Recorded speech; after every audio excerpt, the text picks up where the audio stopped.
आदाब दोस्तों, चलिए जान लेते हैं देश और प्रदेश की ताज़ा तरीन खबरें फटाफट अंदाज में। उससे पहले आप हमारे चैनल को सब्सक्राइब करना ना भूलें और साथ में ये भी बताएं कि आप किस ज़िले से हैं। ट्रंप बोले ना बढ़ने दें तेल की कीमतें, दुश्मन मुल्क की मदद ना करें।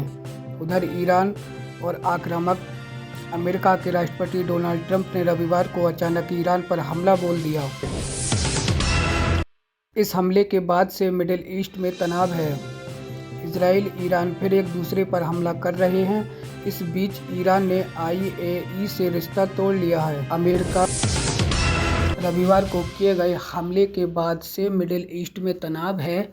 सोमवार को भी इजराइल और ईरान ने एक दूसरे पर हमला कर बोला। राजधानी तेहरान के दक्षिण पूर्व में स्थित पार्चिन मिलिट्री कॉम्प्लेक्स पर इजराइल सेना ने सीधा और जबरदस्त हमला किया। ईरान समर्थित मीडिया नूर न्यूज़ ने हमले की पुष्टि करते हुए बताया कि तेहरान और करज जैसे बड़े शहरों में वायु रक्षा प्रणालियों ने कई हमले को रोकने की कोशिश की। इजराइल के भी कई इलाकों में सायरन की आवाज़ें सुनाई दी। ईरान के परमाणु स्थलों को निशाना बनाने वाला ये भूकंप की तरह महसूस किया गया। अमेरिका के राष्ट्रपति डोनाल्ड ट्रंप ने ट्रुथ सोशल पर लिखा, ईरान में परमाणु स्थलों को हुए नुकसान को बहुत बड़ा बताया जा रहा है। हमले बहुत ही सटीक और जोरदार थे। हमारी सेना ने बहुत ही शानदार कौशल दिखाया।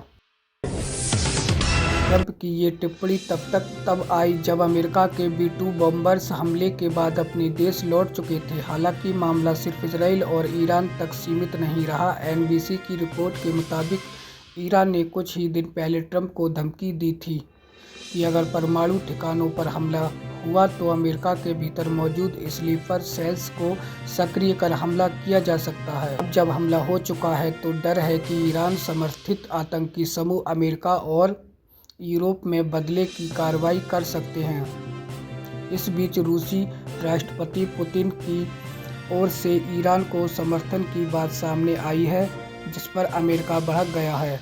अमेरिका ने कहा कि पुतिन अब ईरान की डिप्लोमेसी में दिलचस्पी ले रहे हैं। इस बीच ट्रंप ने कहा कि तेल की कीमतें न बढ़ने दें, दुश्मन देश के हाथ मजबूत न करें। ईरान इजराइल पर हमला, ईरान ने फिर से मिसाइल हमला कर दिया। इजरायली डिफेंस फोर्स IDF ने सोमवार को पुष्टि की कि ईरान ने उत्तरी इजराइल पर और मिसाइलें दागी हैं। सैन्य प्रवक्ता के अनुसार मिसाइलों को रोकने के लिए इंटरसेप्शन सिस्टम सक्रिय कर दिए गए। उत्तरी इजराइल में सायरन बजाए गए और जनता को कहा गया कि वे शेल्टर में जाएं और अगले आदेश तक वहीं रहें। दुनिया देखेगी ईरान का इंतकाम, इजराइल पर हमले का पूरा रेड मैप तैयार, जाने कैसा होगा अटैक। ईरान अपने क्षेत्र पर इजराइल के हालिया हमले का निर्णायक और दर्दनाक जवाब देने की तैयारी कर चुका है। इजराइल ने रविवार की सुबह ईरान पर बड़ा हमला करते हुए उनके सैन्य ठिकानों को निशाना बनाया था। ईरान ने इजराइल पर निर्णायक और दर्दनाक हमले की भी प्लानिंग कर ली है। ये हमला अमेरिका में आगामी 5 नवंबर को होने वाले राष्ट्रपति चुनाव से पहले किए जाने के आसार हैं। अब इस मिशन की बात करें तो तेहरान ने इस मिशन को ऑपरेशन 2 प्रॉमिस 3 नाम दिया है।